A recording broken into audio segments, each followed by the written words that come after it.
네, 반갑습니다. 유광구의 강화국 민원 모니터링 시간이 또 돌아왔습니다. 네, 반갑습니다. 유광구 선생님 오셨고요. 예, 오늘은 이제 2월 1일부터 15일까지 그 상반기에 있었던 민원 내용을 좀 정리해 오셨죠? 네. 네, 어떤 내용이 있나요?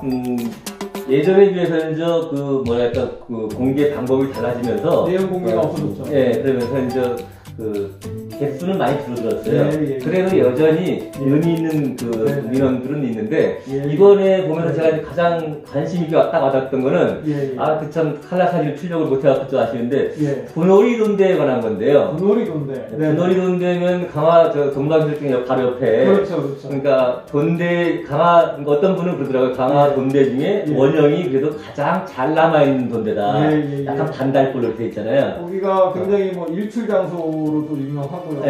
일몰 장소로도 유명하고. 그렇죠. 그런데 이분이 제기한 뭐냐면 거기에 전신주가 이렇게 있어가지고 너무 이게 조망이 참 아쉽다. 그 얘기를 하는데 답변은 또 이제 군에서도 그게 이제 그 바로 옆에 이제 군부대 초소가 있으니까 군부대 통신선이다 그게.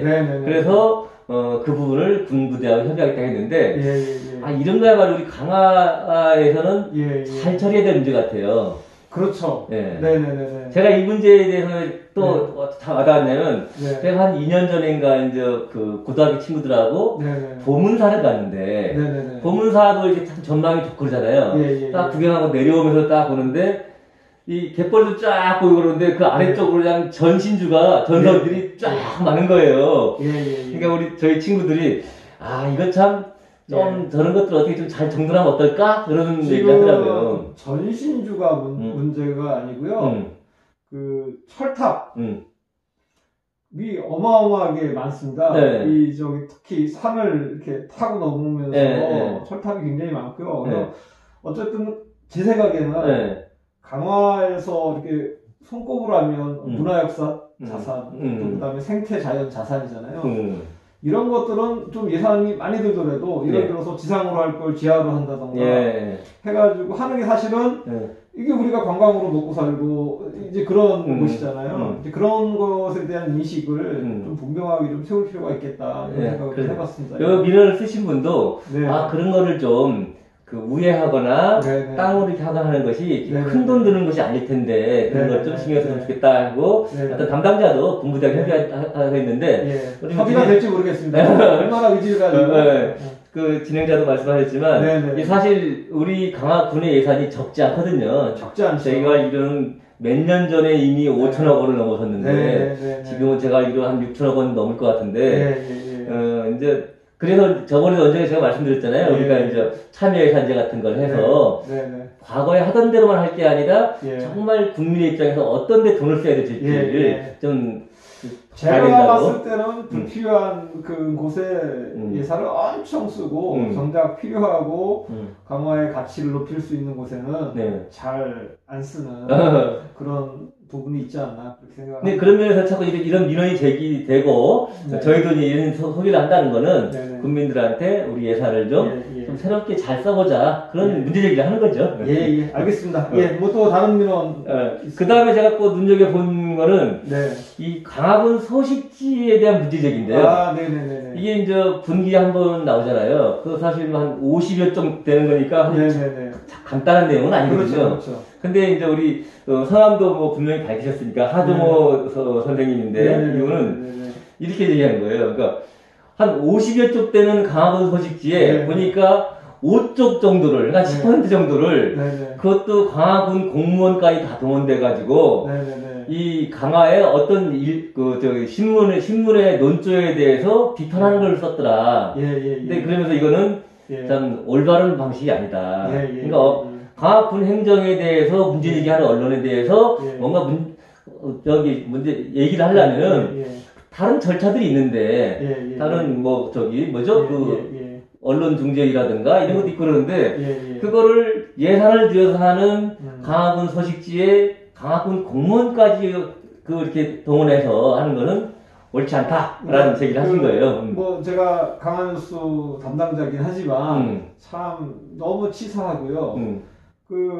강화군 소식지는 강화군 전 가구에 다 들어가는 거잖아요. 네. 강화군은 예산이 뭐 충분히 있으니까 또 언론사에다가 얘기해가지고 보도할 수도 있고 여러 가지 방안이 있는데 군정 홍보지도 아니고 군수 홍보지도 아니고 강화군 소식지잖아요. 그럼 국민들의 다양한 이야기들을 좀 담아내야 되는데 보시면은 뭐 앞부분도 마찬가지입니다. 강화뉴스 관련된 거 말고 앞부분도 딱 그 군정이 잘했다라고 하는 자랑하는 거, 뭐 군수 관련된 거 이런 것만 있지. 진짜 국민들의 어떤 그런 진솔한 이야기라든가 여러 가지 삶의 얘기들이 실리질 않아요. 그래서 다른 지역, 뭐 우리 저 인천 광역시에서 나오는 그 소식지 같은 경우는 굉장히 좀 좋더라고요. 거기는 거의 그 시장의 치적이라든가 이런 게 거의 안 나와요. 그런 식으로 좀 국민들한테 그 소식지가 국민들의 것이 돼야 되는데 군수 내지는 군 공무원들의 것인 것 마냥 참 사용되고 있어서 그런 행태를 이제 이분이 이제 꼬집으신 거죠. 그래서 좀 우회적으로 이런 말씀도 하셨죠. 오히려 아니 거기서 비판하는 강화뉴스에 대해서 강화군에서 이 군정 소식지를 통해서 전 국민들한테 홍보해 주는 거 아니냐 뭐 이렇게 꼬집었더라고요. 그러니까 뭐 누가 그러더라고요. 강화뉴스가 이렇게 그 유명해진 8할 정도는 강화군청의 역할이 컸다 이런 얘기도 있던데요. 그래서 우리 하정우님이 그 연관해서 민원을 낸 거에 대해서 답변이 보니까 강화 소식지가라는 것들이 나와서 저도 처음으로 알았는데 이게 보니까 한 번 간행할 때 33,000부를 발행을 하네요. 그렇죠. 가구 수가 이제 그 정도 되나요? 그래서 우리가 7만이 좀 안 되는 인구니까 거의 모든 가구에 다 들어가게 되는 거죠. 다 들어가죠. 그 다음에 이걸 1년에 4번 발행하는데 대간지식으로 그 제작비가 얼마냐 하니까 그 답변을 이게 1억 3천 정도 든다 라고 하고 있고 이거를 그 대행업체가 있냐? 대행업체가 있는데 강화에 있냐? 그러니까 인천 시내에 있다. 인천 시내에 있다고 이걸 수의계약하지 않고 공개입찰을 한다. 여기까지는 이제 군청에서 답변을 하더라고요. 그 다음에 이제 또 다른 좀 민원을 보면 그 중에 좀 볼만한 거는 또 약간 이런 강화 군정하고 관련된 건데 이제 그 강화뉴스가 강화 유철호 군수님의 그 집에 대한 불법행위, 건축에 관한 이런 걸 지적했는데 또 다른 신문이 그런 거에 대해서 담당하고 또 그랬는데 그거에 대해서 어떻게 생각하느냐 이렇게 질의를 한 거예요. 뭐라고 답변했나요? 근데 이거는 여기 그거는 그 건축허가과에서 답변을 했는데 뭐 언론적인 답변을 하셨더라고요. 그러니까 자진 철거 후에 신고 처리해서 완료됐다 했기 때문에 그래서 이제 강화군이 행정처분을 할 만한 사안은 아니다라고 했기 때문에 유군수의 불법행위 뭐 그 문제도 문제지만 그 강화뉴스가 기사를 내면 반박하는 기사가 꼭 지역신문에 나와요. 유철호 군수를 옹호하는 강화신문, 뭐 바른언론, 데일리 강화, 뭐 이런 신문들이 아니 자기네가 취재해서 자기네 기사를 쓰면 되지 왜 강화뉴스의 기사가 맞는지 틀리는지를 왜 그걸 이렇게 그렇게 그냥 혈안이 돼가지고 기사를 쓰는지 참 한심할 따름이고요. 아까 그 민원을 제기하신 그 하정우님의 지적대로 강화뉴스를 키워주려고 그러는 거 아니에요? 그런 것 같습니다. 그래서 지금 그 신문들이요, 제가 아직 기사로 안 썼는데 거의 군에서 한 8천만 원씩 올해 1월 달에 지원을 받았어요. 이거는 이렇게 지원을 받고 강화군을 비판하는 게 아니라 강화군을 옹호하는 거죠. 그냥 칭찬하는 기사, 그러니까 자기들이 개발해서 칭찬하는 기사를 쓰고 상관없어요. 근데 강화뉴스가 비판하는 기사를 왜 옹호하는 기사를 자꾸 쓰느냐고요. 굳이 그럴 필요 없잖아요. 그 옹호하는 거는 강화군이 해명을 하거나 반박을 하면 될 문제지. 왜 다른 신문이 왜 강화뉴스를 공격하고 그러는지 알다가도 모르겠습니다.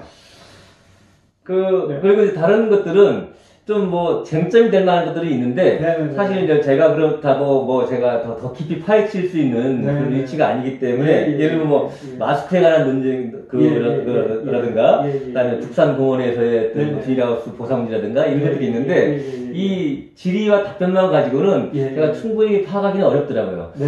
그래서 좀 아쉬운 거는 전에는 민원 내용이 많을 때는 우리 강화 국민들의 다양한 이런 그 욕구들이나 이런 문제제기들이 좀 단편이 잘 보였었는데 그런 부분이 적어지니까 좀 아쉽고 처음에 소개드린 것처럼 이 분놀이 돈대 그 전신주처럼 이런 어떻게 보면 좀 명확 반화한 이런 것들이 좀 많이 됐으면 좋겠는데 좀 아쉽습니다. 제가 좀 그 하나 이제 좀 말씀드리고 싶은 건 저도 민원을 하나 넣는데 그 쓰레기가 방치가 되어 있는 걸 넣었어요. 그래서 강화 국민들이 조금만 좀 주인의식을 가지시고 다니시면서 이게 쓰레기가 버려져 있거나 제대로 관리가 안 되는 것들을 민원을 넣으시면 돼요.